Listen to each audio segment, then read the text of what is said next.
5절부터 10절까지 함께 보겠습니다.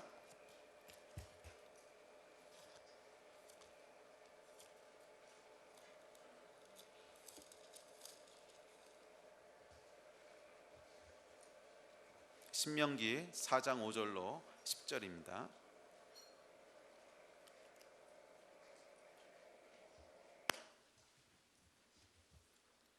신명기 4장 5절부터 10절까지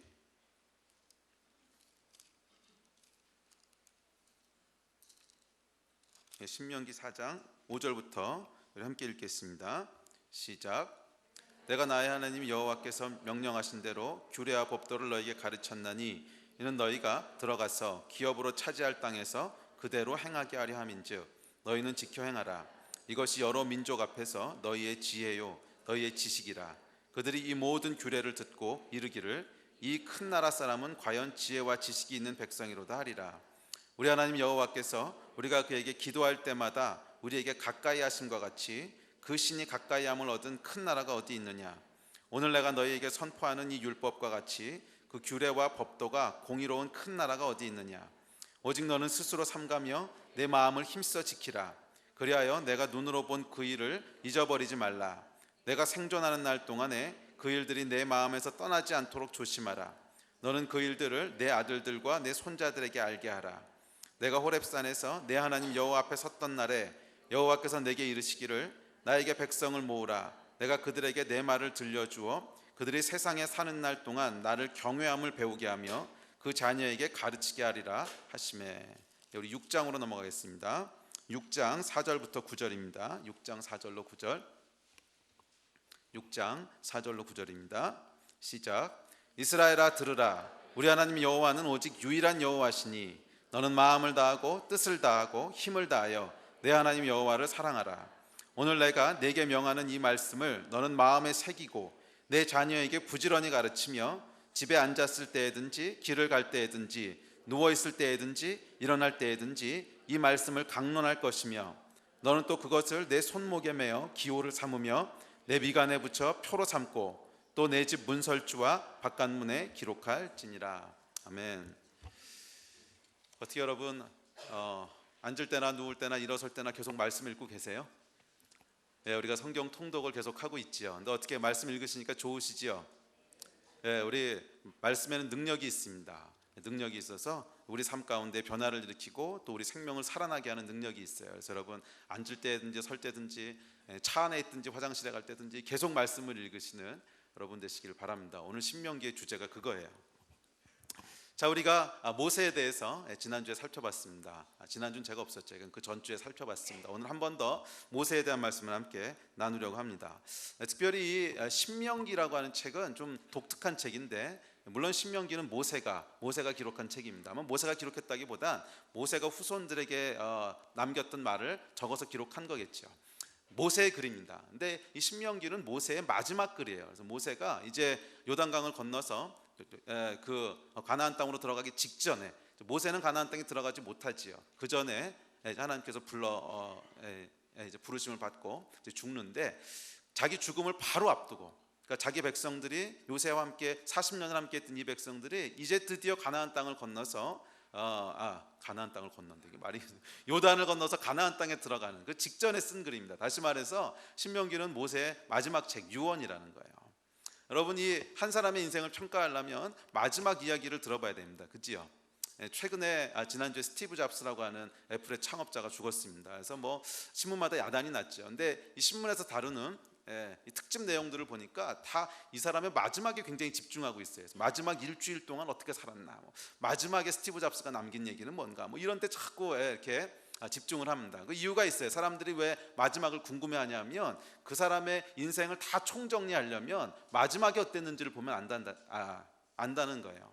사실은 젊었을 때는 우리가 실수할 수 있습니다. 또 젊었을 때는 우리가 완성된 것이 아니기 때문에 젊었을 때 했던 일들과 젊었을 때 했던 말들을 가지고 그 사람 인생 전체를 평가하는 건 좀 무리가 있어요. 예를 들어서 이 스티브 잡스라고 하는 사람이 1980년대 중반에 애플2라고 하는 컴퓨터를 만들었습니다. 이게 처음으로 만들었던 컴퓨터인데요, 제가 사실 처음으로 소유했던 컴퓨터도 애플2였어요. 제가 85년도에 대학을 들어가면서. 근데 이 컴퓨터가요, 오늘날 놓고 보면은 정말 형편없는 컴퓨터입니다. 그런 거 누가 뭐 줘도 안 쓰는 거예요. 근데 이걸 가지고 스티브 잡스를 평가할 수는 없어요. 이 사람을 평가하려면 가장 최근에 만든 아이폰 4S 뭐게 나왔다며요. 그래서 사람들이 이거 구입하려고 난리라며. 이 가장 마지막에 만든 걸 봐야 이 사람이 이런 사람이었구나 를 평가할 수 있듯이 신앙도 마찬가지입니다. 우리 신앙이 처음에 어떻게 출발했느냐 물론 중요하지요. 또 중간에 어떤 과정을 겪었느냐 그것도 물론 중요합니다. 그러나 그것보다 훨씬 더 중요한 건 뭐냐면 마지막에 어떻게 마무리하느냐는 게 훨씬 더 중요하다는 거예요. 훨씬 더 중요하다는. 그래서 여러분 마지막까지 주님 앞에 달려가신 여러분 되시기를 주의 이름으로 축복합니다.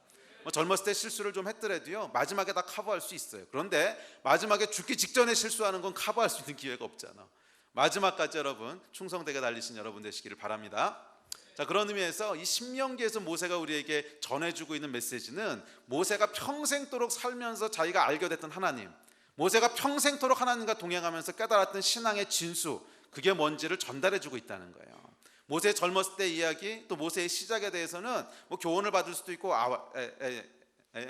이제 우리가 저렇게 살면 안 되겠구나 뭐 이런 교훈도 받고, 저렇게 살면 하나님이 역사하시는구나 뭐 이런 교훈도 받고 여러 가지 교훈들을 받을 수 있지만, 모세가 마지막에 이것들을 다 정리한 거예요. 자기가 평생 살아오면서 성공한 거, 실패한 거, 넘어졌던 거, 잘했던 거 다 정리해서 마지막으로 그의 자녀들에게, 그의 후손들에게 전달해주고 있는 메시지가 신명기예요. 그래서 신명기를 자세히 읽어보시면 모세가 평생도록 살았던 그 신앙의 엑기스가 다 들어있습니다. 자, 그래서 오늘은 이 신명기 말씀을 통해서 모세의 유언을 들어보려고 합니다. 모세의 유언, 모세가 뭐라고 유언했는가.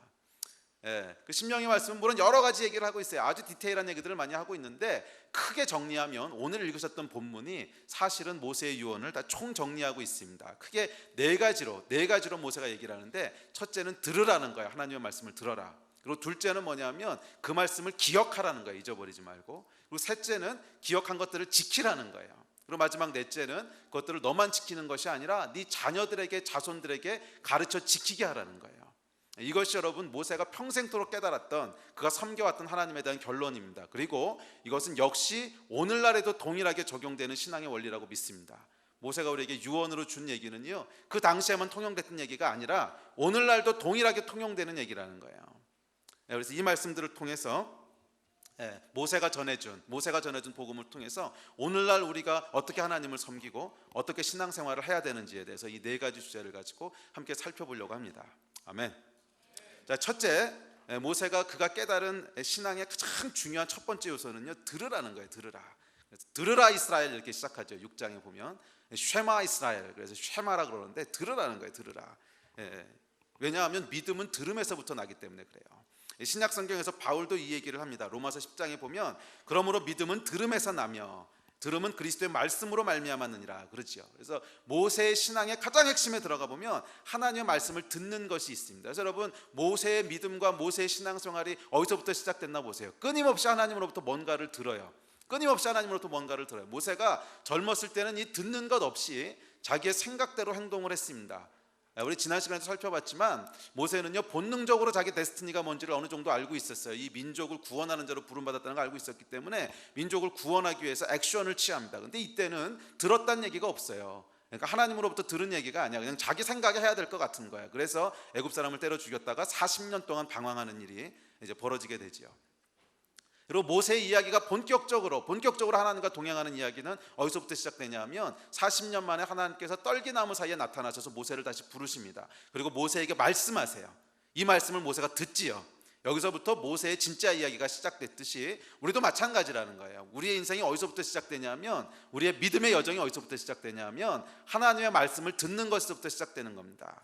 우리 하나님의 말씀을 듣는 것에서 시작되는 거예요. 그 말씀은 물론 하나님께서 모세 때처럼 특별한 경험을 통해서 말씀하시기도 하시지만 이미 기록해 놓으셨어요. 이미 기록된 이 말씀을 읽고 듣는 것에서부터 우리 믿음의 여정이 시작되는 겁니다. 하나님 이런 분이시구나. 하나님이 나를 이렇게 인도하시는구나. 하나님의 백성은 이렇게 살아야 되는구나. 이 말씀을 들어야 된다는 거예요. 이 듣는 것 없이는 여러분, 우리의 믿음이 그 믿음의 여정이 시작될 수 없습니다. 우리의 데스티니도 듣는 것으로부터 시작되는 거예요. 근데 이 듣는 것은 단순히 지식으로 아는 것만을 의미하는 것은 아닙니다. 물론 듣는 것의 시작은 지식으로 아는 거지요. 아는 거 없이 듣는다고 얘기할 수는 없지만 이게 다가 아니라는 거예요. 주의 말씀, 살아계신 하나님의 말씀을 듣는다고 하는 것은 사실은 아는 것 이상의 것을 의미합니다. 아는 것 이상의 것을 의미하는데 그것은 그 말씀을 들을 때 우리 안에 하나님께서 일으키시는 뭔가가 있다는 거예요. 그 능력이 있다는 거예요. 그래서 여러분은 이 말씀을 듣는다고 하는 것은 단순히 지식으로 아는 것뿐만이 아니라 그 말씀 가운데 있는 능력을 우리 삶 가운데 경험하는 거예요. 그래서 히브리서에 보면 뭐라 그러냐면 하나님의 말씀은 살았고 운동력이 있어 좌우의 날선 어떤 것보다도 예리하여 혼과 영과 및 관절과 골수를 찔러 쪼개기까지 하며 또 마음의 생각과 뜻을 감찰하느니. 우리 하나님의 말씀은 살아있고 운동력이 있고 능력이 있다는 거예요. 근데 어떤 능력이냐면 우리의 혼과 영과 골수와 관절을 찔러 쪼개기까지 하는, 다시 말하면 우리의 마음과 우리의 몸과 우리의 모든 것 가운데 굉장한 변화를 일으킬 수 있는 능력이 있다는 거예요. 운동력이 있다는 거예요. 그것이 하나님의 말씀이라는 거예요. 이 말씀을 듣는 순간 우리 내면 가운데 변화가 일어난다는 거예요. 근데 여러분, 이것은 당연한 게 말씀을 듣기 위해서 먼저 해야 될 게 있는데 그건 뭐냐면 말씀하시는 분을 만나야 돼. 말씀하시는 분을 대면해야 돼. 그래서 여러분, 말씀을 듣는다고 하는 것은 1차적으로 하나님이 살아계시고 말씀하시는구나 라고 하는 사실을 인식하는 것부터 시작됩니다. 그렇죠? 아니, 이분이 살아계시다고 하는 걸 인식하지 못하면 어떻게 말씀을 듣겠어? 그것은 말씀을 듣는 게 아니고 기록된 어떤 문서를 연구하는 거지. 그런데 여러분, 쉐마 이스라엘 이렇게 얘기했을 때는 어떤 지식을 연구하라는 뜻이 아니에요. 기록되어 있는 어떤 종교를 연구하라는 뜻이 아니라 하나님의 그 입에서 나오는 말씀을 들으라는 거예요. 그 이야기는 하나님이 살아계시다고 하는 거예요. 그분이 지금도 역사하고 계시고, 그분이 지금도 우리를 구원하고 계시고, 그분이 지금도 우리에게 말씀하고 계시고, 이거를 인식하고 인정하고 깨달을 때 거기서부터 들리는 게 시작되는 거예요. 이 말씀을 읽을 때 이 말씀도 여러분 두 가지로 읽을 수 있습니다. 죽어있는 말씀으로 읽을 수 있고 살아있는 말씀으로 읽을 수 있어요. 죽어있는 말씀을 읽는다고 하는 건 뭐냐면 하나님이 살아계시다고 하는 것을 인식하지 않는 거야. 그러고도 성경을 충분히 읽을 수 있습니다. 왜냐하면 성경엔 굉장한 지혜와 굉장한 철학과 굉장한 사상이 숨어 있기 때문에 열심히 학문을 연구하듯이 연구할 수 있어요. 그런데 그것은 쉐마하는 것이 아닙니다. 쉐마한다고 하는 것은 뭐냐면 살아계신 사람이 얘기하는 걸 듣는 거예요. 제가 지금 여러분에게 얘기하면 여러분 듣고 계시잖아요. 이렇게 듣는 거예요. 그래서 이 성경을 쉐마하기 위해서는 뭐가 있어야 되냐면 하나님 살아계신 분이시고 지금도 역사하는 분이시고 지금도 내 삶 가운데 일하는 분이시고 이것을 인식하고 있어야 돼요. 그것을 인정하고 있어야 돼요. 그것을 깨닫고 있어야 돼요. 그럴 때 이 읽는 말씀들이 그냥 지식에 그치는 것이 아니라 쉐마로 들리는 거야. 그분이 지금 내 삶 가운데 역사하고 계시는구나. 자, 그런데 여러분, 이 살아계신 하나님에 대한 걸 인식하게 되면요, 우리 가운데 변화가 있을 수밖에 없어요. 한번 생각해 보세요. 나를 창조하신 분이 계시다는 거야. 그걸 내가 인식했어. 근데 그분은 누구냐면 우주를 만드신 분이야. 그걸 내가 깨달았어. 그런데 그분이 누구냐면 나를 위해서 생명을 내어줄 정도로 사랑하신 분이야. 깨달았어. 그분이 나를 위해서 내 길을 인도하시는 분이야. 그걸 내가 인식하게 됐어. 그런데 여러분, 변화가 안 일어난다면 기적이지. 그렇지 않아요? 천지를 지으시고 우주를 창조하신 왕 중의 왕이시고 근본의 근본이시고 만주의 주이신 분이 지금도 살아계시고, 오늘 살아계신 줄 몰랐어. 그전에는 그냥 나는 우연히 태어나서 이렇게 오는 줄 알았어. 그런데 그분이 정말 계셔. 그리고 그분이 나에게 관심이 있으시고 나를 구원하시고 나를 사랑하시고, 여러분, 이걸 인식하고 깨닫는데 내 마음 가운데 아무 변화가 없다. 이런 일은 일어날 수가 없어요. 여러분, 생각해 보세요. 그거는 인식한 게 아니지.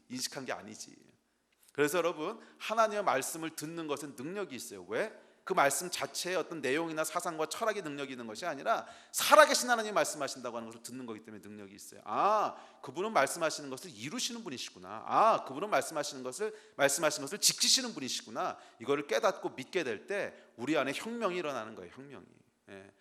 내가 지금까지 이렇게 살아온 게 정상적인 삶이 아니었구나. 하나님이 살아계시다고 하면 당연히 이렇게 살았어야 되는 거구나. 깨닫게 되고, 내가 막 용서할 수 없어서 막 용서가 안 되던 것들도 하나님께서 나를 어떻게 사랑하셨는지, 그리고 그분이 나에게 뭐라고 말씀하셨는지를 깨닫는 순간 용서할 수 있는 능력이 생기고, 미워하는 마음이 사랑할 수 있는 마음으로 바뀌고, 이런 능력들이 여러분 어디서부터 생기는 거예요? 이 변화가 하나님의 말씀을 듣는 것에 생기는 거예요. 여러분, 그분을 대면하는 것, 그래서 여러분, 이사야서 6장에 보면 이사야가 하나님을 대면하는 모습이 나옵니다. 한번 읽어보시겠어요?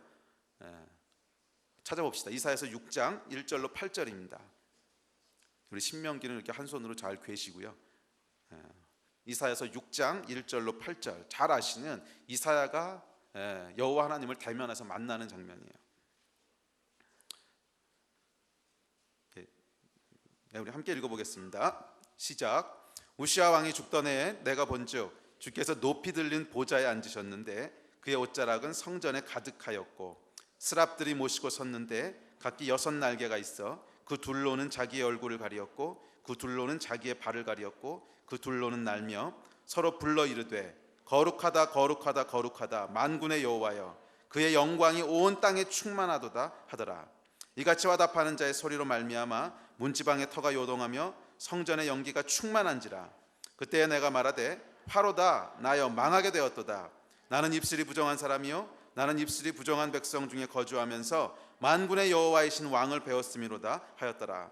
그때 그 스랍 중에 하나가 부젓가락으로 제단에서 집은 바 핀 숯을 손에 가지고 내게로 날아와서 그것을 내 입술에 대며 이르되 보라 이것이 내 입에 닿았으니 내 악이 제하여졌고 내 죄가 사하여졌느니라 하더라. 내가 또 주의 목소리를 들으니 주께서 이르시되 내가 누구를 보내며 누가 우리를 위하여 갈고 하시니 그때 내가 이르되 내가 여기 있나이다 나를 보내소서 하였더니. 이사야가요 여호와 하나님을 대면하는, 그래서 그분의 말씀을 듣는 순간을 기록하고 있는데요. 이 이사야의 사역은 여러분 여기서부터 시작됐습니다. 이사야의 선지자로서의 그 데스티니, 그 사역은요 이 만남으로부터 시작된 거예요. 여호와 하나님이 어떤 분이신지를 딱 대면하는 순간, 아 이분이 정말 실존하시는 분이시고 아 이분의 영광이라고 하는 것이 이런 거였구나, 이분의 영광이라고 하는 것이 이런 거였구나. 그 앞에 서니까요 막 숨이 막힐 것 같고 자기가 죽을 것 같고 하는 이 하나님을 대면하여서 그분의 음성을 듣는 이 사건이 일어나고 나니까 이사야에게 뭐가 깨달아지냐 하면 아 내가 죄인이구나 하는 게 깨달아지는 거야. 그 전까지는 내가 왜 죄인인지 몰라요. 여러분 이 기독교에 이 복음을 전할 때 그러잖아요. 당신 죄인인 거 아십니까? 우리 죄를 이 죄인이라고 하는 게 안 깨달아지면 구원이라고 하는 얘기를 할 수가 없어. 구원받을 필요가 없는데 무슨 구원이야. 예수님의 이야기를 꺼낼 필요가 없어. 죄인이라고 하는 게 동의가 되지 않으면. 그래서 항상 모든 복음은요 죄에 대한 얘기로부터 시작됩니다. 우리는 죄인입니다. 그런데 여러분 이 죄인이라고 하는 게 쉽게 동의가 되세요? 천만에 죄인이라고 하는 게 쉽게 동의가 안 돼요. 그게 동의가 되면 벌써 하나님 믿었지. 예수 그리스도를 믿기 전까지는 내가 죄인이라고 하는 게 동의가 안 돼요. 내가 무슨 죄를 졌기에 감옥 갔다 온 것도 아니고 그렇다고 특별히 나쁜 짓 한 것도 아니고 사람 다 그런 거지 나는 법 없어도 동의가 안 돼. 동의가 안 돼요. 근데 여러분 이 죄인이라고 하는 게 언제 동의가 되는 줄 아세요? 너 이제 무슨 죄를 졌잖아 했잖아 이런다고 동의가 되는 게 아니야. 이거는요 하나님을 딱 대면하면 동의가 되는 거예요. 딱 대면하는 순간 할 말이 없는 거예요. 할 말이. 왜? 그분의 거룩하심이 뭔지를 보고요 그분의 영광과 위엄이 뭔지를 보는 순간 내가 얼마나 더러운지가 딱 드러나는 거예요. 여러분 왜 그런 경우 있죠. 우리 아이들이 이제 밖에서 막 떠들면서 막 진흙 묻고 막 흙 묻고 막 엉망진창이 돼서, 그런데 밖에 있을 땐 게 더러운지 잘 몰라요. 근데 깨끗하게 치운 집에 딱 들어오는 순간 야야야 옷 벗고 들어와, 옷 벗고 들어와, 발 닦고 들어와 이러잖아요. 왜? 대비가 되니까 아는 거지. 마찬가지로 하나님의 영광을 대면하기 전까지 우리가 죄인이라는 거 몰라요.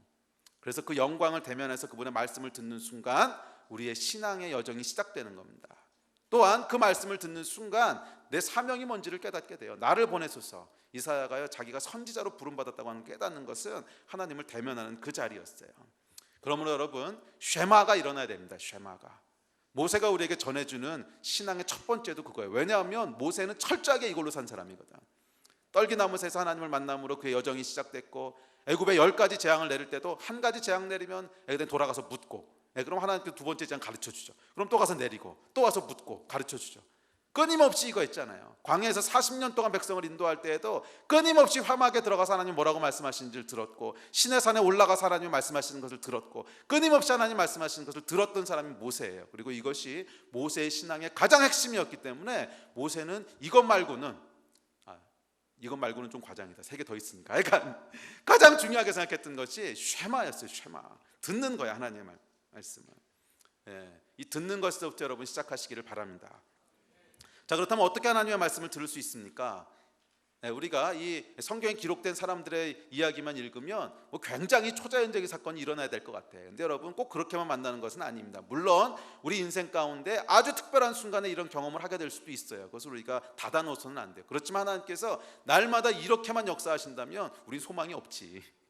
그게 아니에요. 초자연적으로 역사하는 것이 아니라 모세가 뭐라 그랬냐면 4장 7절 오늘 읽으신 본문에 보면 이렇게 얘기해요. 4장 7절 한번 보세요. 아주 중요한 키워드가 있습니다.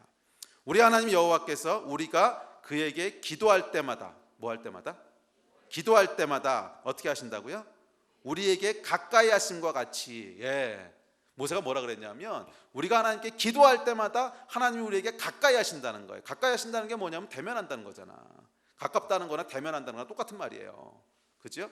우리가 기도할 때마다 어떻게 하신다는 거예요? 우리와 가까이 하신다는 거예요. 그래서 여러분, 말씀을 읽을 때마다 그 말씀이 혼과 영과 골수와 관절을 찔러 쪼개는 능력이 있고, 기도할 때마다 하나님께서 우리에게 가까이 하신다면 이것이 우리에게 주신 하나님을 대면하는 길이라는 거예요. 그렇지 않아요? 말씀과 기도, 사실은 이거는요 몰라서 안 하는 건 아니야. 안 해서 안 하는 거지. 이거 모르는 사람 아무도 없어요. 우리가 어떻게 해야 제대로 신앙생활할 수 있고 어떻게 해야 우리 신앙이 성장합니까? 다 알아. 다 기도하고 말씀 보는 거야. 그런데 문제는 안 하는 거지. 여기서부터 시작해야 되는 거예요. 우리가 날마다 하나님의 말씀 가운데, 날마다 기도 가운데. 근데 이 말씀이 아까도 말씀드렸지만 지식으로 깨달아져서는 안 됩니다. 그래서 기도와 말씀이 함께 가는 거예요.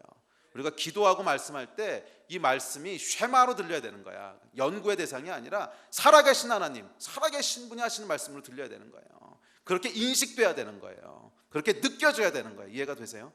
말씀은요 살아계신 분이 지금 말씀하시는 것으로 인식되고 느껴져야지 막 연구하고 공부하고 학문적으로 연구해가지고는 거기서 생명이 안 나와. 살아계신 하나님 하시는 말씀으로 느껴지는 것은 기도가 반드시 함께 가야 됩니다. 그래서 여러분, 기도 없이 말씀만 보게 되면요 사람이 머리가 막 커져요. 머리가 커지고 몸은 작아지고, 그래서 기형아가 되는 거예요. 기도가 반드시 함께 가야 됩니다. 자, 그런데 기도할 때 그러면 또 말씀을 읽을 때 무슨 역사가 일어나는가? 아주 중요한 일이 일어나는데 뭐냐 하면 간증이 생기기 시작하는 거예요. 간증이. 하나님을 경험하기 시작하는 거야. 여러분 인생 가운데 간증이 있으세요? 이번 주 한 주 살아오면서 간증이 있으세요? 이번 주 셀 모임에 나가서 나갈 간증이 있으세요? 나눌 간증이 있으세요? 아니면 이번 주 셀에는 뭘 나누지? 막 캐고 연구하고 아무리 뒤져봐도 없어. 그냥 아침 먹고 애 키우고 직장 가고 아침 먹고 애 키우고 이걸 간증이라고 나눌 수는 없고. 간증이 있으세요? 간증이. 이 간증이 있어야 된다는 거예요.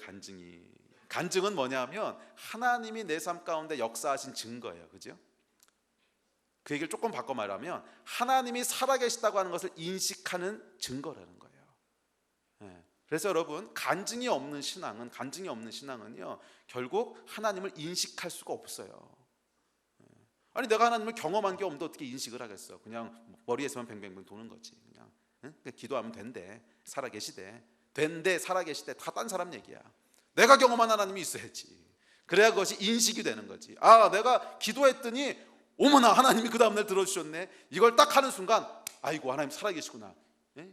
이 인식이 되는 거 아니에요? 딱 각인되는 건 언제 각인되냐면 내가 기도했는데 아이고 하나님이 들어주셨네. 그 순간에 아 정말 살아계시는구나. 이게 딱 각인이 되는 거잖아요. 그래서 여러분, 기도하지 않는 사람은 절대로 하나님을 경험할 수가 없어요. 그 얘기는 절대로 하나님을 인식할 수가 없다는 거야.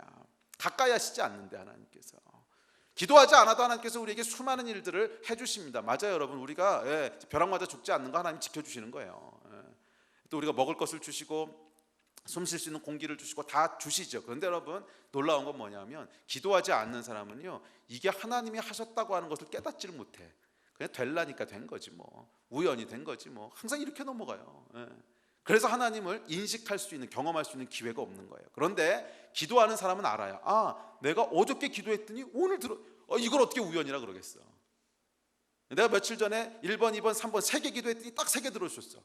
아, 들어줄 게 3개밖에 없어. 내가 필요한 건 수백 가지인데 왜 3개만 들어주냐고. 맞아, 내가 기도했더니. 이 경험들이 있을 때 아, 하나님이 살아계시는구나. 아, 하나님이 지금도 내 기도를 들으시는구나. 거기서부터 하나님의 살아계심이 인식되기 시작하는 거예요. 그래서 여러분, 간증은 언제 나오는 거냐면 기도할 때 나오는 거예요. 물론 기도하지 않아도 하나님께서 은혜로운 일들 많이 해주시지만 그걸 인식하게 되는 것은요 기도할 때만 인식하는 거예요. 그래서 여러분, 우리 하나님께서는 끊임없이 우리를 기도의 자리로 부르는 거야. 물론 우리가 기도하지 않는다고 하나님 우리를 죽이시겠어요? 기도하지 않는다고 우리가 이제 필요한 걸 모르시겠어요? 다 아시지. 그렇지만 기도하는 사람만이 하나님을 대면하여 봐요. 기도하는 사람만이 인식을 해. 그러므로 여러분, 결국 이 쉐마 이스라엘이라고 하는 모세의 첫 번째 권면은요 기도하라는 거예요. 기도하면서 하나님의 음성을 들으라는 거예요. 말씀 읽고 기도하는 가운데 하나님을 만나야 된다는 거예요. 그랬을 때 거기서부터 경험되어진 하나님이 나오기 시작하실 겁니다. 경험되어진 하나님. 그리고 우리의 데스티니는요, 이 하나님을 경험하는 것이 있어야 거기서부터 진전되기 시작하는 거예요. 아무리 머리로 안다고 해서 되는 거 아니에요, 여러분.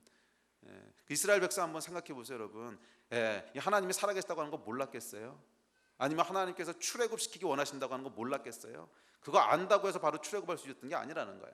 출애굽은 언제 가능했냐 하면 하나님이 바로에게 10가지 재앙을 쏟아부으시는 것을 경험했을 때 비로소 바로 움직일 수 있게 됐던 거 아니에요? 그냥 머리로 알고 있던 하나님, 맞아, 하나님은 아브라함 하나님이고 이삭의 하나님이고 우리 하나님이고, 맞아, 또 그분은 우리를 노예로부터 자유케 하실 분이고, 알아. 다 안다고 해서 내가 당장 지금 발전해서 노예로부터 자유케 될 수 있냐고? 안 됐잖아요. 안 됐잖아요. 아는 게 문제가 아니라 그 하나님이 어떻게 하시는지를 봤어야 되는 거예요. 뭐를 봐요? 그 하나님이 물로 피를 만드시는 걸 봐야 되고, 그 하나님이 메뚜기 떼를 다스리시는 걸 봐야 되고, 그 하나님이 죽음의 사자를 보내시는 것을 봐야 되고, 이것을 보고 경험했을 때 비로소 그 하나님의 능력이 내 삶에 경험되어지기 시작하는 거예요. 그리고 바로로부터 뛰쳐나와서 가나안 땅을 향해 걸음을 뛰게 되는 거예요. 이것이 여러분 하나님을 경험하는 사람들의 능력입니다. 안다고 되는 게 아니야. 안다고 내가 그냥 맞아, 하나님 계신 것 같아, 맞아, 예수님은 나의 구원자야, 다 지식으로 동의한다고 해서 그것이 여러분의 데스티니를 끌고 가는 게 아니에요.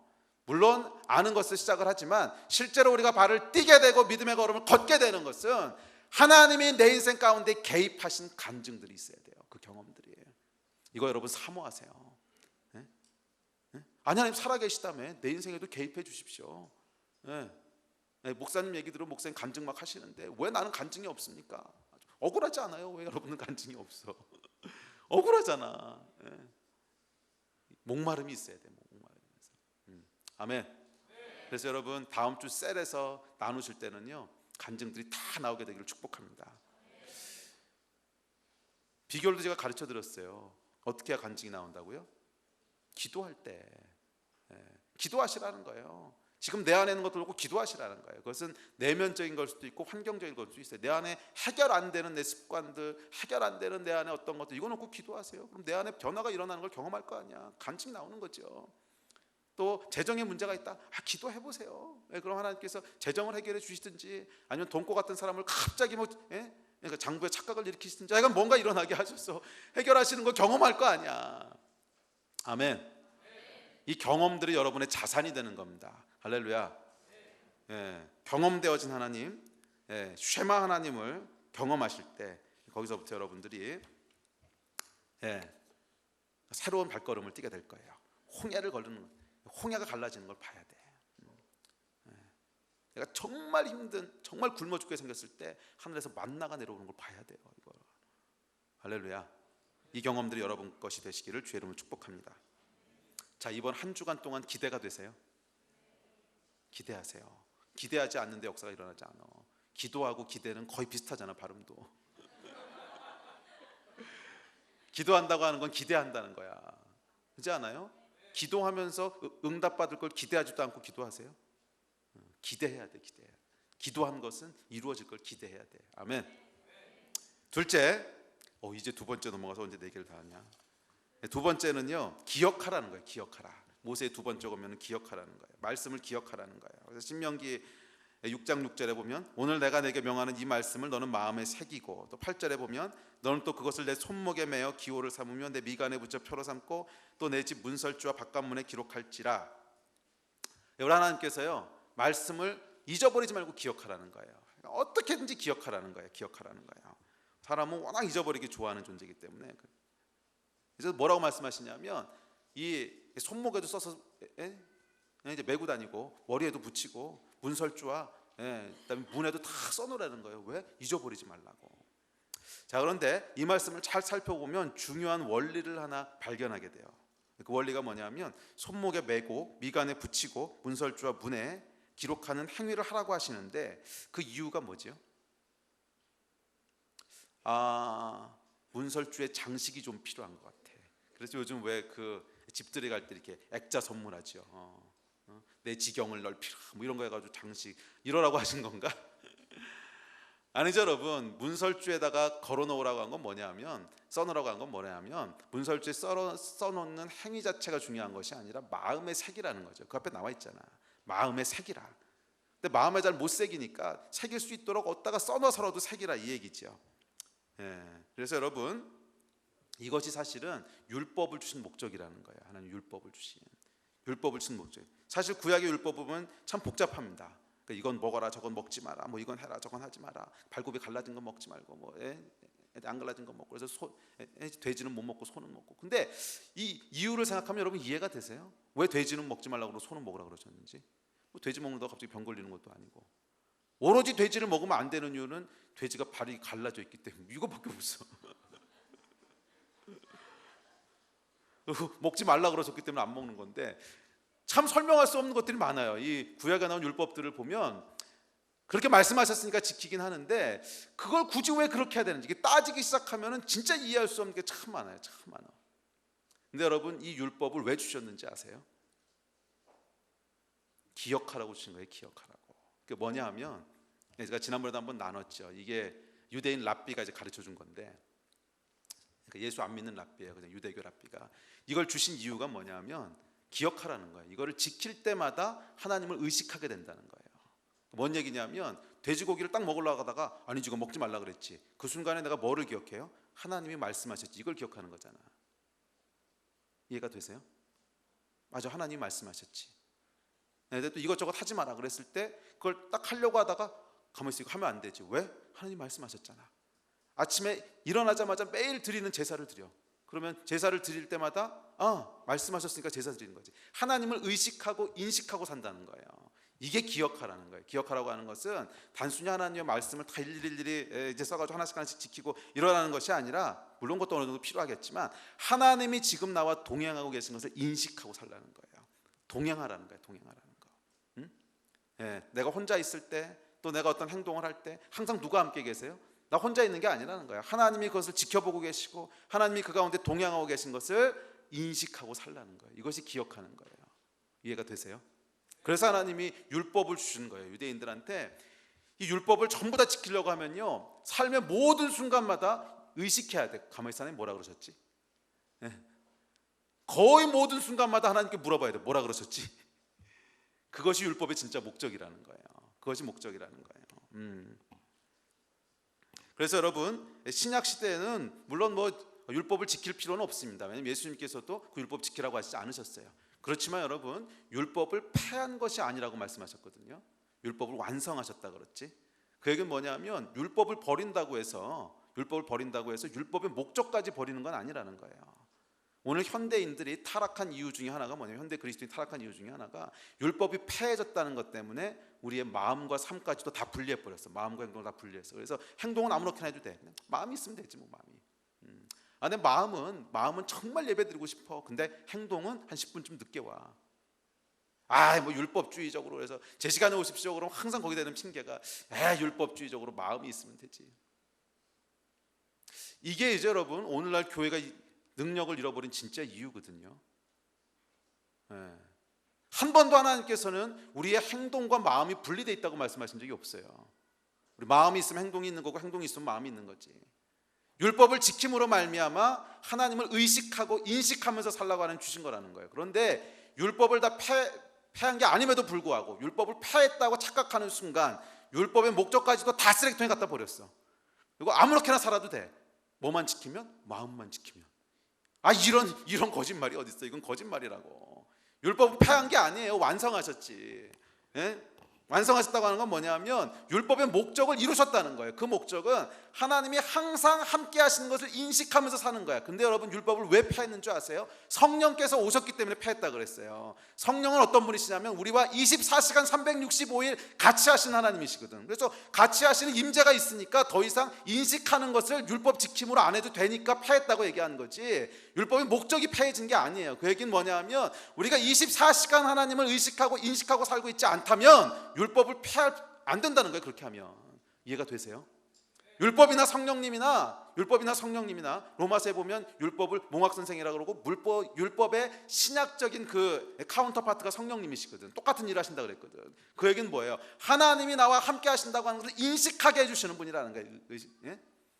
내가 음식을 먹을 때도, 그 집에서 혼자 컴퓨터를 가지고 뭘 할 때도, 사람을 만날 때에도, 결정을 내릴 때에도 누가 함께 계시다는 거예요? 하나님이 함께 계시다는 거예요. 그 자리에 지키고 계시다는 거예요.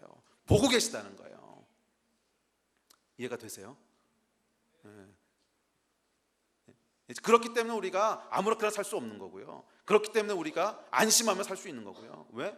내가 사망의 음침한 골짜기를 걸을 때에도 그분이 함께 계시니까 담대해지는 거고, 거룩함은 그분이 지켜보고 계신데 내가 혼자 있다고 해서 아무거나 할 수 없는 거고, 그분의 함께 계심을 의식하고 인식하는 것이 기억하라는 거예요. 이것이 여러분 모세가 줬던 두 번째 권면이에요. 24시간 하나님이 함께 하시는 것을 인식하라, 기억하라는 거예요. 근데 하도 기억 못하니까 어떻게? 써서 붙여, 써서 붙여, 여기다 붙여, 여기다, 이 얘기잖아. 여기다 붙이고 다니면은 이게 뭐지? 맞아 하나님. 이게 뭐지 하나님? 이러라는 거잖아. 문설주에다 붙여놓고, 하여간 어디 가든지 간에 잊어버릴 수 없게 하라는 거예요. 여러분 수단과 방법을 가리지 말고 하나님을 인식하면서 사세요. 이것이 두 번째 권면이에요. 수단과 방법을 가리지 말고 인식하면서 사세요. 하나님 계셨지. 계시지. 지금도 역사하시지. 이것을 항상 기억하고 사는 것이 두 번째 권면입니다. 아멘. 이제 그러기 위해서 필요하시다면요, 앉아 써서 붙여. 뭐 어때? God is real, God is alive. 그냥 써서 붙여. 한국말로 써요. 그러면 살아계신 하나님. 그래가지고 이렇게 맞아 이러고 보면 되잖아요. 여기다 붙이면 잘 안 보이잖아. 그러면은 어디다 붙이면 잘 보일까? 그러니까 아이폰에 무슨 바탕화면이라도 바꾸세요. 하나님 살아계십니다. 그래서 맞아. 하여간 끊임없이 기억하라는 거예요. 끊임없이. 아멘. 그것이 두 번째 기억하라는 의미입니다. 그분과 동행하라는 거예요. 그래서 저는요, 그 전에 우리 스태프들하고도 몇 번 나눴는데, 언제 한번 이 모세 오경에서 하라는 걸 다 그대로 한번 해봤으면 좋겠어. 뭐 그거 지키는 게 우리한테 꼭 필요하거나 꼭 뭐 구원을 이루거나 그런다는 얘기는 전혀 아닙니다. 안 지켜도 돼요. 안 지켜도 되는데, 지켜보면 왜 지키라고 하셨는지를 조금 더 이해할 것 같아. 그리고 그 다음에 뭐냐면, 이거를 지키려고 하다 보면 끊임없이 하나님한테 물어볼 것 같아요. 끊임없이 찾아볼 것 같아. 가만히 있어. 이건 먹어도 되는 거나? 오징어 먹어도 돼요, 안 돼요? 오징어 돼요, 안 돼요? 그래서 막 찾아보게 될 거 아니야. 근데 이걸 찾아보는 순간 뭐를 의식하는 거예요? 하나님이 말씀하셨지. 이제 또 고등어는 먹어도 돼, 안 돼? 가재미는 어렵지요. 우유와 고기도 함께 먹으면 안 되거든요. 유제품과 고기를 함께 먹으면 안 돼. 그러면 아침에 샌드위치 먹으면서 우유 안 되거든, 이렇게 하면. 여러분, 이거 한번 그대로 한번 지켜보면요, 뭐를 배울 수 있게 되냐면, 끊임없이 하나님한테 물어봐야 되는 거예요. 이거 해도 돼요, 안 돼요? 해도 돼요, 안 돼요? 근데 이거 하나님 원하시는 거거든. 그래서 우리 언제 한번 해봅시다. 언제 한번 날 잡아가지고 오세요. 한 달 정도. 그 전에 배워야지. 이제 모세오경을 철저하게 연구하고요, 철저하게. 근데 그러고 모세오경 읽어보면요, 안 읽히던 구절들이 눈에 들어올 거요. 안 읽히던 구절들이. 제가 지난번에 말씀드렸죠. 제가 요번에 이 구약 통독을 하면서 제사에 대한 걸 한번 연구해보고 싶어서, 그래, 내가 한번 우리 교회에서 똑같이 제사를 한번 해볼까? 이 마음을 가지고 읽어봤거든요. 그랬더니 제일 먼저 눈에 들어오는 게 뭐냐 하면, 양을 몇 마리 잡아야 되는가가 눈에 들어오더라고. 그 전까지는 한 번도 그거 신경 써본 적이 없어. 왜? 그냥 양은 그냥 잡는 거겠죠. 옛날에 했으니까. 뭐 그러는데, 6월절에 몇 마리 잡아야 되는지, 언제 몇 마리, 이게 다 다르거든. 그거부터 막 눈에 들어오는 거예요. 그래서 막 적어요. 오케이 6월절에 3마리, 6월절에 7마리까 7마리. 그러니까 뭐 이래가지고 다 적게 되더라고. 그러니까 이 들어오는 게 달라요. 들어오는 게. 그래서 아마 모세 오경이요, 지키려고 읽어보면 아마 읽히는 게 굉장히 다를 거예요. 언제 한번 해봅시다. 내년쯤에. 왜 웃기만 해요? 좋을 것 같지 않아요? 전 교인이 모세 오경을 한번 지켜보는 거예요. 도대체 왜 이걸 하라고 하셨는지 좀 이해가 될 거 아니야. 물론 이거 안 하셔도 구원받는데 하등 문제 없어요. 근데 그 취지는 아시겠죠? 하나님을 항상 인식하며 살자는 거예요. 그 훈련을 위해서 하나님이 율법을 주셨다는 거예요. 아멘. 셋째, 모세가 주는 세 번째 권면은 기억하라는 것과 연결되어 있는데, 그것은 말씀을 지키라는 거예요. 지키라. 기억한 것을 지키라는 거예요. 그 지키는 거에 대해서 신명기 6장 5절에 이렇게 얘기합니다. 6장 5절 다시 한번 보실래요? 6장 5절. 지키라는데 어떻게 지키라 그러면 이렇게 지키라 그래요. 시작. 너는 마음을 다하고 뜻을 다하고 힘을 다하여 내 하나님 여호와를 사랑하라. 이게 지키는 거라는 거예요. 정말이요? 정말이에요. 왜? 예수님이 그렇게 말씀하셨어. 마태복음 한번 보실래요? 마태복음 그냥 제가 읽어드릴게요. 22장에 보면 예수께서 이르시되 내 마음을 다하고 목숨을 다하고 뜻을 다하여 주 너의 하나님을 사랑하라 하셨으니 이것이 크고 첫째 되는 계명이요 둘째도 그와 같으니 내 이웃을 내 자신같이 사랑하라 하셨으니 이 두 계명이 온 율법과 선지자의 강령이니라 이러셨거든요. 그러니까 예수님께서 율법을 뭐라 그러셨냐면 하나님을 사랑하라, 이웃을 사랑하라는 거라는 거예요. 이것이 율법의 핵심이라는 거예요. 그러니까 여기 뭐 수많은 얘기들이 있는데 이걸 줄여서 딱 두 문장으로 만들면 하나님 사랑하고 이웃 사랑하라는 거예요. 내 마음을 다하고 뜻을 다하고 힘을 다해서 사랑하라는 거예요. 그것이 모든 율법과 선지자의 강령이라는 거예요. 그러니까 맞지요. 마음을 다하고 뜻을 다하고 힘을 다해서 하나님을 사랑하고 이웃을 사랑하라고 하는 것이 율법을 지키는 거예요. 그리고 이것은 여러분 신약에서만 그렇게 얘기한 것이 아니라 이미 신명기 6장 5절에도 모세가 똑같이 얘기하고 있어요. 자기가 얘기했던 수많은 율법들을 딱 압축해서 정리하면서 딱 한 문장으로 뭐라 그랬어요? 마음을 다하고 뜻을 다하고 힘을 다하여 주 너의 하나님을 사랑하라는 거예요. 이것이 율법이라는 거예요. 이해가 되시죠? 자, 그래서 구체적으로 우리가 율법을 지키라고 하는 건 뭐냐면 첫째 하나님을 사랑하는 것이고 둘째 이웃을 사랑하는 것입니다. 그런데 어떻게 사랑하냐 하면 첫째 마음을 다하고 둘째 뜻을 다하고 셋째 힘을 다해서 사랑하라는 거예요. 마음을 다해서 사랑하라고 하는 건 뭐냐면 진심으로 사랑하라는 거지.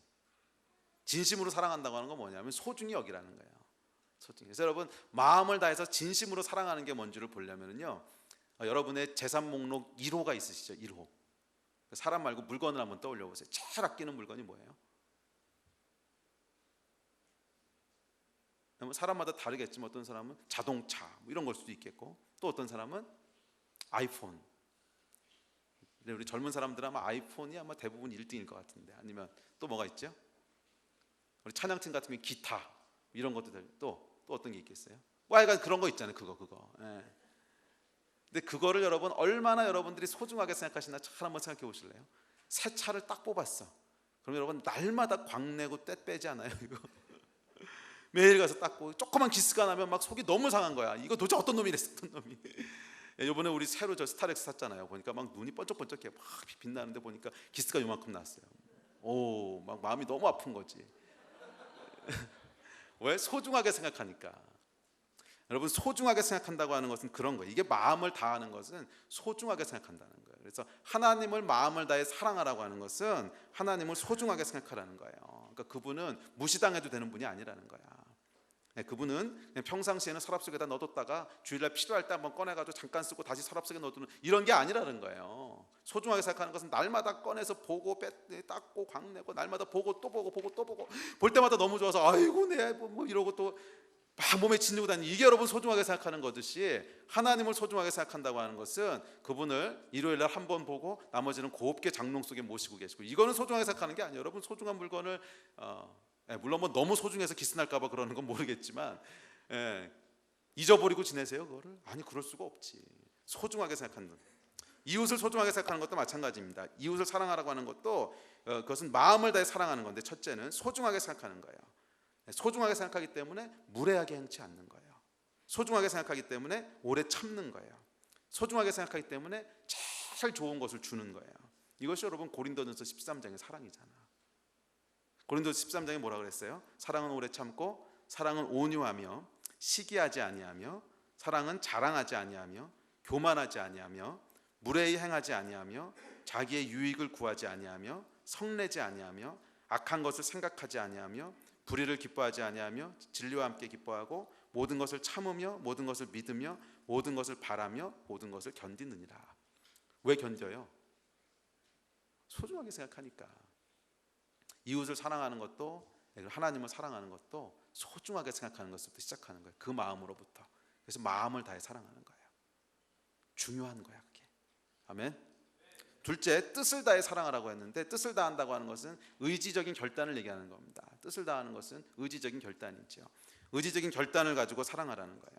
그래서 여러분 이 고린도전서 13장에 나오는 사랑의 목록들을 쭉 읽어보잖아요. 그럼 대부분은 다 의지적인 겁니다. 감정적인 것이 아니라 오래 참는 게 감정적인 거예요. 오래 참는 감정을 가지고 사랑이라고 느끼는 사람은 별로 없어. 그러나 사랑하면 오래 참게 되는 거지. 괴로워도. 왜? 사랑하니까. 의지적인 결단이에요. 그 사람이 나한테 소중하고 그 사람이 나한테 사랑하는 존재니까 좀 어려운 일이 있어도 내가 참게 되는 의지적인 결단을 하게 되잖아요. 그래서 여러분, 사랑은 여호와를 사랑하든 여호와 하나님을 사랑하든 사람을 사랑하든 이 두 가지 계명 모두 다 의지적인 결단이 반드시 있어야 됩니다.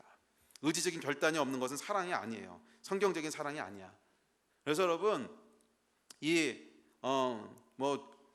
그러니까 무례행치 않는 것도 그렇고 모든 것을 참는 것도 그렇고 성내지 않는 것도 그렇고 모든 것을 견디는 것도 그렇고 다 의지적인 것입니다. 사랑한다고 하는 것은 단지 감정적인 것, 소중히 여기는 마음뿐만 아니라 의지적인 것이에요. 현대 기독교의 타락에는 사랑에서 의지를 빼버렸어. 그러고 나니까 남는 게 이기적인 감정 노름밖에 없어. 이게 여러분 욕먹는 이유잖아요. 사랑에서 의지를 빼버렸어. 그러니까 뭐만 남아요? 날팍한 감정만 남아. 말초적인 감정들. 그건 아주 이기적인 거예요. 아주 셀피시한 거야. 그러니까 무슨 얘기를 들어요? 기독교인들 이기적이다 이 얘기 듣는 거지. 의지가 빠져버렸어. 아니 여러분, 여호와 하나님을 사랑하고 이웃을 사랑하라 그랬는데 마음을 다해서 사랑하라 그러시지 않으시고 마음을 다하고 또 뭐를 다하라 그래요? 뜻을 다하라 그랬어요. 뜻을. 하기 싫어도 오래 참아야 되고 하기 싫어도 무례행치 않아야 되고 하기 싫어도 희생해야 되고. 왜? 사랑하니까. 이웃을 사랑하니까. 여호와 하나님을 사랑하니까. 이게 여러분 율법을 지키는 거라는 거예요. 아멘. 의지를 다해 사랑하시기 바랍니다. 마지막 세 번째, 힘을 다해 사랑하라 했어요. 힘을 다해. 이 힘을 다한다고 하는 힘을 다한다는 것에 해당하는 히브리어는 메오드라고 하는 단어인데 이것은 움직인다는 뜻이에요. 움직인다는 뜻. 그러니까 힘을 다해 사랑한다는 건 뭐냐면 움직여야 된다는 거예요. 여러분, 이게 광고 카피에도 나오잖아요. 사랑은 움직이는 거야. 근데 이게 성경에서 따온 거예요. 메오드. 사랑하라 그랬는데 아닌가? 그 카피 아니었어요? 맞아요? 아닌가? 그래, 이제 기억력이 안 좋아. 하여간 움직여야 돼요. 움직여야 돼. 움직이지 않고 표현되지 않는 것은요, 사랑하는 게 아니에요. 움직이지 않고 표현되지 않는 건 사랑하는 게 아니야. 잘 들으세요, 여러분. 움직이지 않고 표현되지 않는 건 사랑하는 건 아니에요. 그 감정만 있는 사랑을 가지고 뭐라 그러냐면 영어로는 lust라 그러는 거야. lust, 정욕. love하고 lust는 다르거든요. lust는 뭐냐면 감정만 있는 거야. 근데 사랑에도 물론 그 감정이 있습니다. 그래서 사람들이 헷갈리는 거지. 좋아하는 마음이 있으니까 이제 그게 있지요. 그런데 lust는 뭐냐면 감정 혼자 따로 있는 거예요. 의지도 없고 움직이는 것도 없어. 감정만 있어. 아주 셀피시한, 아주 추잡한 게 그거거든요. 근데 많은 그리스도인들이 러브하고 러스트를 헷갈려. 그냥 마음 가운데 좋아하면 사랑인 줄 알아. 그게 아니에요, 여러분. 뜻을 다하고 힘을 다해서 사랑하라 그랬지. 근데 마음만 다해서 사랑하라 그랬어. 이게 현대 기독교의 제일 큰 문제가요, 마음하고 행동하고 다 분리시켜 버렸어. 마음만 있으면 되지 뭐. 내 마음 알잖아. 내 마음. 알긴 뭘 알아. 표현을 하는데 어떻게 알아. 밥이라도 사줘봐. 그럼 알지. 내 마음 알잖아. 알긴 뭘 알아요. 알긴 그 자기나 알지. 어떻게 알아. 그게 아니라는 거예요, 여러분. 그래서 100마디로 하나님 사랑합니다, 사랑합니다, 사랑합니다, 사랑합니다 100마디 고백하는 것보다 차라리 하나님의 몸된 교회를 섬기기 위해서 쓰레기 하나라도 주서. 그게 사랑하는 거라니까요. 이해가 되세요? 내가 너를 너무 사랑해. 너 알잖아. 그러지 말고 밥이라도 한 끼 사주면서요, 고민이라도 좀 들어줘. 그게 사랑하는 거라니까요. 사랑한다고 하는 것은 움직이는 것이, 힘을 다해서 사랑해야지. 맨날 마음만 다하고 있으니까 쌈박질 하는 거예요. 마음만 다하고 있으니까. 마음을 다하고 뜻을 다하고 힘을 다해서 움직이신 여러분 되시기를 바랍니다. 정말 하나님 사랑한다면요, 정말 하나님 사랑한다면 사랑합니다, 사랑합니다, 사랑합니다 이렇게 고백만 하고 있을 것이 아니라, 물론 그것도 있어야 돼요. 마음을 다하라고 했으니까. 고백만 있을 것이 아니라 표현하셔야 돼요. 정말 하나님이 좋아하시는 게 뭔가, 정말 하나님이 기뻐하시는 게 뭔가. 이웃을 사랑하는 것이고 복음이 전해지는 것이고 몸된 교회를 세우는 것이고, 그러면은 와서 이제 청소라도 하고 복음 전하고 섬기고, 내 사람들 고민 들어주고, 정말 사랑하기 위해서 내가 내 돈 내가지고 어려운 사람 있으면 도와주고, 이러는 것이 진짜 하나님 사랑하는 것이지, 이 액션이 없이 그냥 마음 알잖아. 마음은 누가 알아요? 자기만 알지. 그거 아무도 몰라. 사랑은 여러분 반드시 힘을 다해 사랑해야 돼요. 반드시 하나님을 사랑하는 것도 힘을 다해 사랑해야 돼요. 이웃을 사랑하는 것도 힘을 다해 사랑해야 돼요. 예를 들어서 정말 재정적인 필요가 있는 지체를 내가 사랑한다면 당연히 돈주머니가 열려야 돼. 그게 안 열리고 어떻게 사랑하는 거야? 내가 정말 하나님을 사랑하고 하나님의 몸된 교회를 사랑한다 그러면 교회에 필요가 있을 때 자기 몸이 움직여야 돼. 안 움직이면 또 어떻게 사랑하는 거야? 액션이 없으면 여러분 이건 사랑하는 게 아니에요. 율법을 지키라 그랬을 때 이 세 가지를 말씀하십니다. 마음을 다하고, 맞아요. 물론 마음에서 시작해요. 이것을 부인하는 것은 아닙니다. 마음을 다하고 정말 소중하게 생각하고, 둘째 뜻을 다하고, 셋째 힘을 다해서 사랑하는 겁니다. 그것이 율법을 지키는 것인 줄 아시기 바랍니다. 아이고 그래도 거의 다 왔네요. 마지막 네 번째, 전달하라는 거야. 전달. 모세가 전해주는 신앙의 네 번째 핵심은 자녀들에게 내 신앙을 전달해야 된다는 거예요. 누군가에게 전달해야 된다는 거예요. 물려줘야 된다는 거예요. 대물림해야 된다는 거야. 이게 없으면 신앙은 가짜라는 거예요. 오늘 읽으신 신명기 6장 7절에 보면 내 자녀들에게 부지런히 가르치며 집에 앉았을 때든지 길을 갈 때든지 누워있을 때든지 일어날 때든지 이 말씀을 강론할 것이며, 물려주라는 거예요. 신명기 읽어보신 분은 알겠지만 신명기에요 지긋지긋할 정도로 많이 나오는 것이 가르쳐 지키게 하라는 거 아세요? 자녀들에게 알려라, 전달해라, 전해라. 제일 많이 나오는 말 찾으면 분명히 그거예요. 알려줘라, 전달해라. 왜냐하면 여러분 신앙의 네 번째 요소는 반드시 누군가에게 전달해야 되는 거기 때문에 그래요. 반드시 영적인 대물림을 해야 돼요. 그것이 육체의 자녀일 수도 있고 영적인 자녀일 수도 있고, 하여간 누군가에게는 내가 깨닫고 내가 보고 내가 알게 된 이 하나님 나라를 전해야 되는 거예요. 전달해 줘야 되는 거예요. 왜? 하나님께서 원하시는 것은 개인의 구원이 아니라 하나님 나라거든요. 개인의 구원이라면 내가 아무한테도 안전하고 내가 깨닫고 끝나도 돼. 끝. 근데 그게 아니에요. 우리 하나님이 정말 원하시는 것은 하나님의 나라가 이 땅 가운데 임하는 거 원하시거든. 그러려면요 이 하나님 나라에 대한 역사의식이 있는 사람은 이것을 가르쳐 지키게 해야 되는 것에 사명이 있어요. 거기에 목숨을 거는 거야. 왜? 모든 사람들이 이 법을 알고 지켜야 되거든. 율법적인 법이 아니라 하나님 살아계시고 그분이 우리를 구원하셨고 그분이 우리를 자녀 삼으셨고 그분이 당신 말씀대로 살기 원하시고, 이것을요 대물림해야 돼요. 대물림. 만약 아무한테도 대물림하고 있지 않다면, 육체의 자녀든 아니면 영적인 자녀든 아무한테도 대물림하고 있지 않다면 여러분 이것은요 모세가 전해준 복음으로부터 심각하게 멀어져 있는 겁니다. 제일 많이 얘기했던 게 이거야. 네 번째 거. 반드시 누군가에겐 대물림하라는 거예요. 반드시.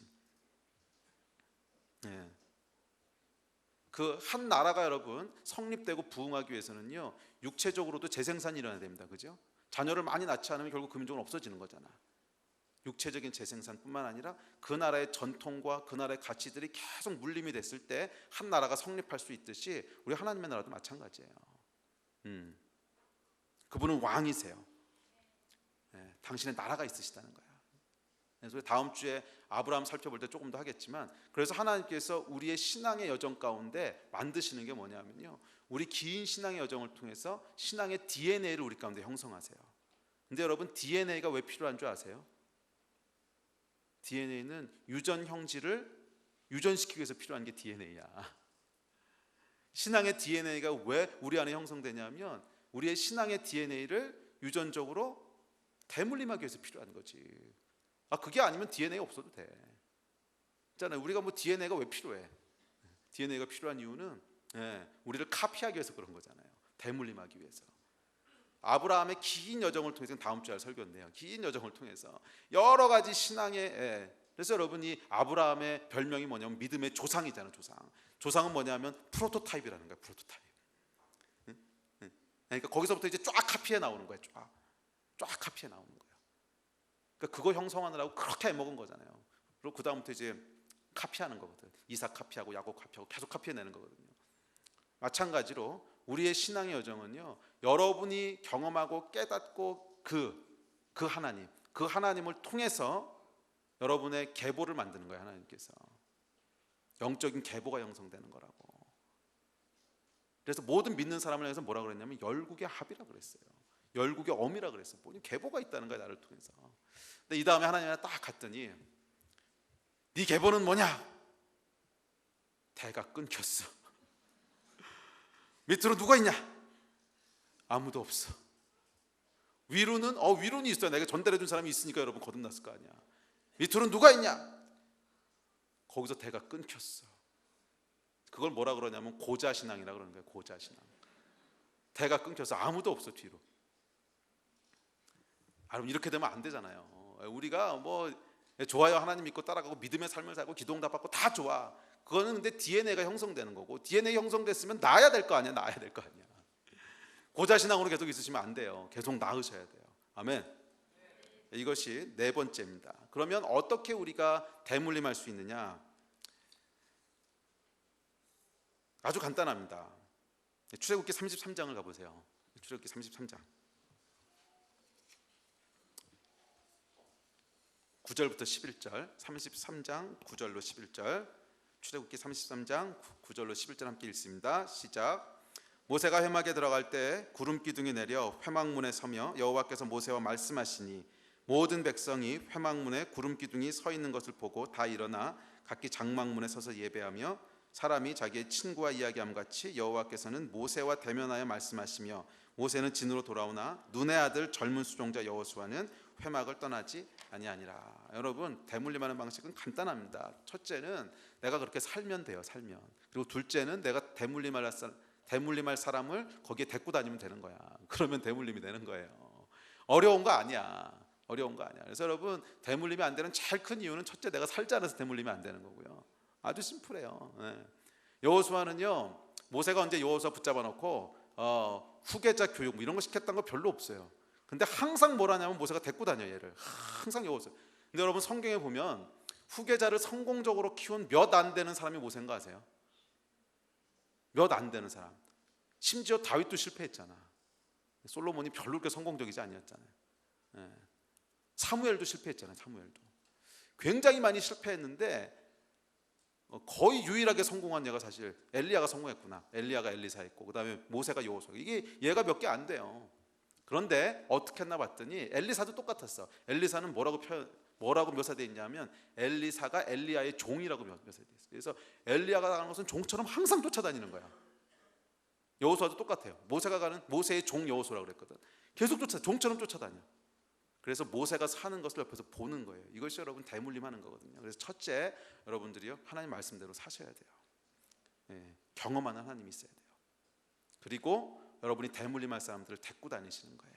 자녀들에게도 마찬가지입니다. 여러분 자녀들에게 어떻게 신앙이 전수되냐고요. 믿음의 삶을 살면 전수가 돼요. 자녀들은요 속일 수가 없어요. 여러분 밖으로는 속일 수가 있는데 자녀들은 속일 수가 없어. 왜냐하면 집에서 뭐 하는지 다 보거든. 여러분 무서워하셔야 될 게 있는데요. 여러분 집안에서 뭔 일이 일어나고 있는지 조이랜드 선생님들은 다 한다는 거예요. 조이랜드 선생님들은 다 알아요. 어저께 무슨 일이 있었는지. 모르셨죠? 여러분은 다 알아요. 다. 그래서 제가 얼마나 긴장하는 줄 아세요? 우리 승리가 뭔 얘기를 하고 있는지. 그래서는 이실직고를 하잖아요. 우리 많이 싸웁니다. 뭐 이실직고를 해야지. 속일 수가 없어요. 왜냐면 얘가 어딘 가서 다 얘기하고 다닐 거거든. 그러면요 제가 또 얘를 주의 줄 수가 있지. 너 절대 얘기하면 안 돼. 그럼 애들은요 아빠가 얘기하지 말라 그랬는데요. 그러고 얘기해요. 그것까지 얘기하거든. 속일 수 없는 게 집안이에요. 집안. 그래서 자녀들에게 신앙이 전달되지 않는 이유는요 사실은 우리가 진짜 그렇게 살고 있는가 이걸 점검해 봐야 돼요. 물론 그것이 진짜 산다고 해서 꼭 전달되는 것은 아닙니다. 꼭 그런 건 아니에요. 그렇지만 적어도 우리가 그렇게 살고 있지 않으면 절대 전달은 안 돼요. 그래서 여러분 그렇게 사십시오. 그리고 둘째, 많은 대화와 펠로우십을 통해서 자녀들이 그것을 볼 수 있는 기회들을 주셔야 돼요. 우리 부모가 어떻게 믿음의 길을 갔는지, 어떻게 믿음을 선택을 했는지 알려줘야 돼요. 볼 수 있도록. 그러면 이 아이들은요 진짜 믿음의 사람으로 클 거예요. 아멘. 영적으로도 마찬가지입니다. 여러분들이 영적으로 키우는 사람은요 데리고 다니셔야 돼요. 함께 기도실에 오고 함께 말씀 묵상하고 함께 전도하러 다니고. 이게 여러분 셀이에요. 이게 셀. 셀은 일주일에 한 번씩 셀 모임하는 것이 아니라 계속 같이 다니는 거예요. 여호수아가 모세에게 배우듯이. 둘째 대물림을 위해서는 이게 좀 더 본질적인 건데 물려줄 게 있어야 된다는 거야. 대물림이라고 한 건 뭔가 물려줘야 되는 거잖아. 물려줄 게 있어야 된다는 거예요. 본 게 있어야 된다는 거예요. 그래서 신명기 4장 9절 오늘 읽으신 본문에 보면 오직 너는 스스로 삼가며 내 마음을 힘써 지키라. 그리하여 내가 눈으로 본 그 일을 내 아들과 내 손자들에게 알게 하라 그랬거든요. 본 게 있어야 대물림을 하지. 본 게 있어야. 그래서 사실은 여러분, 우리가 고자신앙이 되는 진짜 이유 중에 하나는요, 사실 본 게 없는 거예요. 홍해가 갈라진 걸 본 적이 없어. 말과 적군이 물속에 묻히는 것도 본 적이 없어. 만나가 내려오는 것을 본 적이 없어. 갈멜산에서 제단 위에 불이 떨어지는 것도 본 적이 없어. 그럼 여러분, 당연히 물려줄 게 없는 겁니다. 다시 그래서 원론으로 돌아오는 거예요. 첫 번째 가르침, 들으라 이스라엘. 듣는 사람들이 물려줄 게 생기는 겁니다. 들으라 이스라엘. 우리 가운데요, 경험되어진 하나님이 있어야 돼요. 예배팀 나오십시오. 경험되어진 하나님이 있어야 돼요. 어떤 하나님? 홍해를 가르치는 하나님. 어떤 하나님? 내 인생 절대절명의 위기의 순간에 하늘을 여시고 만나를 주신 하나님. 어떤 하나님? 우상의 재물을 멸하신 하나님. 갈멜산에서 불로 내려오신 하나님. 또 어떤 하나님? 말과 적군을 묻어버리신 하나님. 이 하나님을 본 게 있어야 돼요. 본 게. 본 경험이 있어야 돼요. 그랬을 때 거기서부터 재생산이 일어나는 겁니다. 내가 본 거 당연히 전해주고 싶지 않겠어요? 내가 경험한 하나님이 어떤 하나님인데 입이 근질근질하지 않겠어? 야, 너 만나 먹어봤어? 만나? 여러분, 만나 먹어봤으면 이거 전하지 말라 그래도 전할걸. 너 만나 먹어봤어? 만나? 먹어본 적이 없으니까 못 전하는 거잖아요. 홍해의 이야기 경험한 사람들은요, 여러분 그거 아시잖아요. 이 뭐 재양 군인회 이런 데 가면요, 6.25 때 얘기 끊임없이 하시잖아. 백마고지 어떻게 점령했는 줄 알아? 하지 말라고 그래도 그냥 늘상 한 짓 좀 백마고지 얘기하잖아요. 왜 그래요? 경험했으니까. 그거 한번 기억해 보세요. 모세를 따라 이 출애굽했던 백성이 홍해의 이야기를요 전하지 말라 그래도 아마 모르긴 몰라도 자녀들이 또 그 얘기야, 또 그 얘기, 그 100번은 들었겠다. 왜? 홍해를 건넜으니까. 여러분, 이게요 진짜 복음의 능력이에요. 경험한 게 있는 거야. 내가 홍해를 건너본 경험이 있고, 홍해 가르치는 하나님 본 적이 있고, 만나 먹어본 적이 있고, 그랬을 때 전하지 말라 그래도 그 이야기만 하게 돼 있어요. 그 이야기만. 자나깨나 그 이야기야. 백마고지 얘기. 고자신앙이 되는 여러분 진짜 이유는 사실 여기 있어요. 무슨 전도폭발 훈련을 못 받아서 고자가 되는 게 아니야. 양육할 줄 몰라서 고자가 되는 게 아니야. 본 게 없는 거예요. 본 게. 경험한 게 없는 거야. 간증이 없는 거예요. 간증이. 여러분, 이 간증을 사모하시기 바랍니다. 내 인생 가운데 역사하실 하나님, 그분 좀 보기 원합니다. 이것은 어디서 시작돼요? 어디서 시작돼요? 기도에서 시작된다 그랬잖아요. 기도에서. 쉐마 이스라엘. 기도, 말씀, 거기서 시작되는 거예요. 그래서 막 기대하게 되는 거야. 내가 오늘 아침 말씀을 묵상하고 기도하는데 막 이 말씀이 살아나서 나한테도 그 역사가 오늘 일어날 것 같아. 막 그런 기대가 생겨. 그러고 정말 하루를 시작했는데 진짜 만나를 먹었어. 이때 막 그 마음 가운데 몰려오는 감격과 감동과, 그렇지, 하나님 정말 이러신 분이시지. 이건 여러분 떠들지 말라고 해도 떠들게 돼 있어요. 기대합시다 여러분. 좀 우리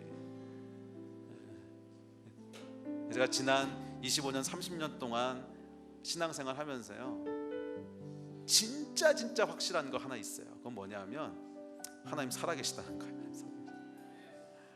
이게 다야. 이게 다. 하나님 살아계시다는 거야. 그분 살아계시다는 거예요.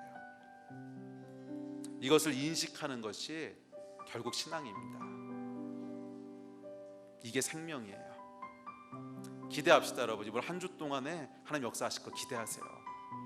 아마 오래 걸리는 거 아니야. 하나님, 하나님은 10년 동안 수면에 드셨다가 10년에 한 번씩 깨어나서 우리에게 역사하신 이런 분 아니에요. 매일매일 역사하셔. 매일매일. 오늘 기도하면 오늘 응답하시고.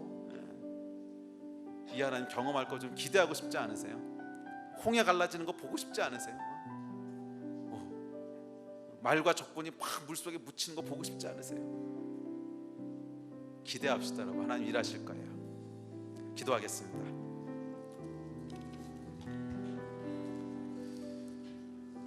우리 함께 기도하며 나아갈 때, 맞습니다. 모세가 얘기했던 것처럼 우리가 기도할 때 하나님께서 가까이 오신다 그랬어요. 그분 경험할 수 있는 역사들 살아계시기 때문에 이 일들 분명히 행하세요. 이걸 좀 사모하면서 기도합시다. 하나님, 내 삶 가운데도 이 하나님의 살아계심이 날마다 경험되는 일들이 있게 해주시고, 그 간증들이 있게 해주시고, 그 감격이 있게 해주시고, 그 기쁨이 있게 해주십시오. 그거 내가 정말 소원합니다. 하나님, 우리 마음 가지고 함께 우리 좀 기도하며 나아갑시다. 하나님께서 우리 기도 들으실 거예요. 기도하겠습니다.